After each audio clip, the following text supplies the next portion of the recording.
The Republicans pushed the tax bill through the legislative process, but there is still drama going on between the establishment wing of the Republicans and the Bannon wing of the Republicans. Today, Mitch McConnell made a statement when asked about the effect of Bannon's brilliance on the Republican Senate campaign in Alabama. Those are the two sides, and here's what Mitch McConnell had to say.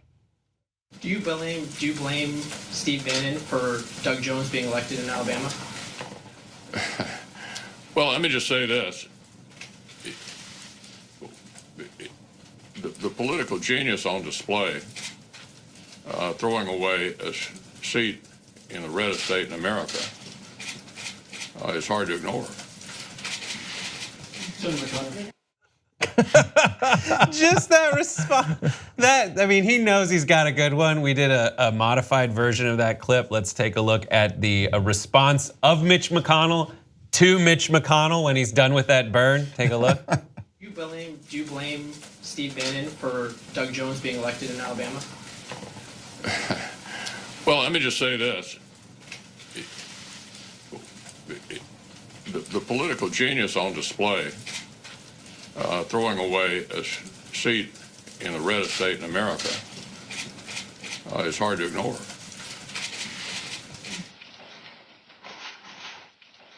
Yeah. It's like the littlest smirk from the slowest burn of a burn. What do you take away from that statement? So I take away a couple of things. One is he had the line teed up. He just had to remember it. No. That's why he paused in the beginning. He's like, let me just say this. Oh, right. Pause, political genius on display. Like I practice it in front of the mirror. Okay. And he was so proud of himself. That's as much joy as Mitch McConnell can show.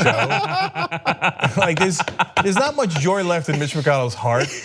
Right? So it's that's gonna last him for a decade. So now onto the substance.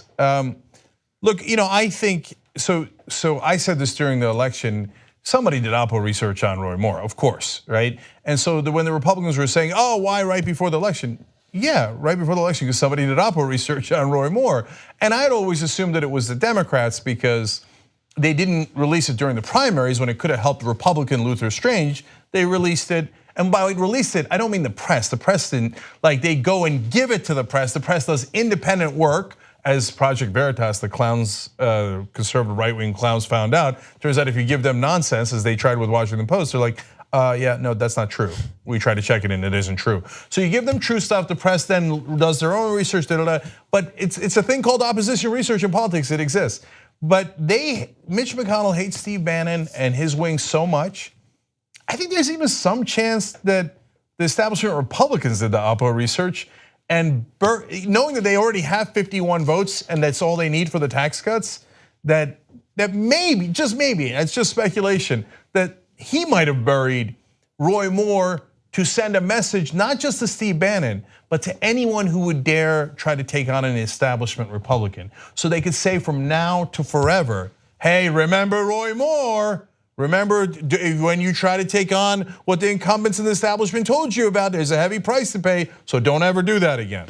I think this moment definitely is that. This moment is like, oh, you thought you were pretty smart, didn't you, Bannon? All the stuff that we were doing saying, can we please have Luther Strange, someone who already got favors in order to be the chosen son of the establishment when it comes to Alabama politics? You go with us. You went against us and see what happened. You just pissed away the bigot, you ran up, it was a come on man moment, you were about to dunk the basketball and you just beefed it off the back of the rim. And this is Mitch McConnell saying, you messed up. Yeah, clearly. And give us back the mantle of the Republican Party, because we just passed tax cuts. He views Bannon as someone who's taking that mantle, right? And Cenk's notion that it could be, in a sense, this underhanded way that you lay the foundation to make that point is a really cool one. It had not really occurred to me, but clearly the beatdown moment we just saw, which is, hey, Bannon, go do your Breitbart shit. You're out of your league. So what about, where's Trump come down on all this? Because we can go to graphic number 4 for this. This is when it comes down to all the things that the Republicans have to face in the coming year. Mitch McConnell says the White House will be in the same place I am when it comes to all the impending legislative challenges that they say that they face. So no, McConnell for the moment being has won a resounding victory. So Bannon was a total epic fail in Alabama. Then McConnell helps to get the tax cuts passed. Now you might say, look, man, anybody with Roy Moore would have lost. But hey, that's why you shouldn't have run Roy Moore, you knucklehead, Steve Bannon. And you could say, hey, anyone could get the tax cuts passed if you've got 52 Republicans right now. Well, that's true. They're all beholden to their donors. But nonetheless, that is what their appearance is. And what is Trump like? He likes winners. And they told him in the back Luther Strange, he did. And now he lost to Roy Moore. But they said to him, don't back Roy Moore. That's a loser. Bannon convinced him to back Roy Moore. Oops. Now Trump's thinking, oh, Steve Bannon, he's not winning anymore. He's not winning anymore. Hey, McConnell. And he just tweeted, McConnell's doing a fantastic job. And then McConnell was kidding around and saying, I'm starting to warm up to Donald Trump's tweets. And then he's out of joy for 10 years. So anyway, so McConnell is definitely right. And one last quote from an insider. They explained, and you could tell it's a Trump insider because they said, the best decision Donald Trump made was firing James Comey. And I was like, really? Okay, so it was like a deep Trump insider. But the second best decision he ever did was getting rid of Steve Bannon. I was like, damn. If guys that are that loyal to Trump are that turned on Steve Bannon, he's in a world of hurt. Who knows what Bannon's gonna do? Because Trump can just kind of stoke the base in the background and then do all of his legislative accomplishments, of which I'm talking about. The only legislative accomplishment he has is gotta piss off Steve Bannon.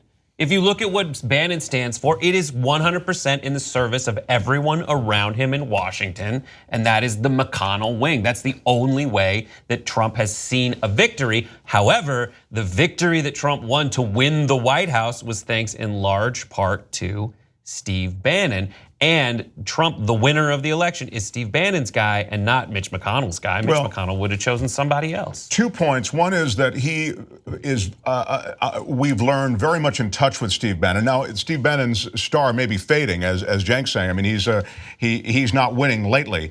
But still, a lot of the Steve Bannon ethic and philosophy is being played out. I mean, you see the dismantling of government. We're going to get to the EPA story, I think, a little bit. You're going to see, and you're seeing it at state, at the State Department, where positions go unfilled. This is not an accident. This is all, Steve Bannon is really the architect of a lot of that. So I still think you see the fingerprints of Steve Bannon on a lot of stuff in this administration. So you're right, Mark, and everybody knows Trump's a petulant child. So he might, in a moment of peak, turn back around towards Steve Bannon. He might do that 12 different times, go back and forth, back and forth. But I want you to understand what's more important, which is the underlying dynamic in American politics, which is if you want to win an election, be populist and actually be progressive. And Steve Bannon knew that. So one of the things that he pushed for was to get rid of the hedge fund loophole, right, on carried interest. And he told Trump to run against the banks. That was actually smart. That's why, I say all the time, Steve Bannon is a terrible guy in 1,000 different ways, especially on the issues of race and ethnicity, but he's not a dummy. And he said, Trump, go do this, appear to be progressive so we can win, right? And they did. And by the way, Mitch McConnell knows the same thing. In his own election in Kentucky, in the last 2 weeks, he ran nonstop ads in favor of the healthcare system down there known as Connect. You know what that is? Obamacare. So Mitch McConnell ran on Obamacare for his own election. You want to get people, and what did Trump say during the election? I'm never going to touch Social Security, Medicare, or Medicaid. Now, it wasn't true. I'm going to go after the banks and I'm going to protect you. None of it was true. But when those guys who run those campaigns, the minute they win the campaigns, they no longer care about the voters. Because the whole point was to trick the voters. Now they have to serve the people who gave them the money to trick the voters, and that's the donors. So then it is not a surprise, it's not out of the ordinary that after the election, the establishment settles back in, even with a guy like Trump. Bannon is kicked out, McConnell's back in charge, and what happens to that hedge fund loophole? They don't take it away. And in fact, they increase the loopholes for the rich and for corporations. And if Bannon is saying don't do that, well, he's got to go because the rich got to get richer. To that point, one item according to this report is that McConnell said is almost certain to act on is a bipartisan bill easing regulations on small and medium-sized banks imposed under the 2010 Dodd-Frank financial oversight law. The bill, which passed the Senate Banking Committee this month, has 12 Democratic co-sponsors. That's so 2 priorities. In the House, Paul Ryan says we're going to cut Medicare, Social Security, and Medicaid.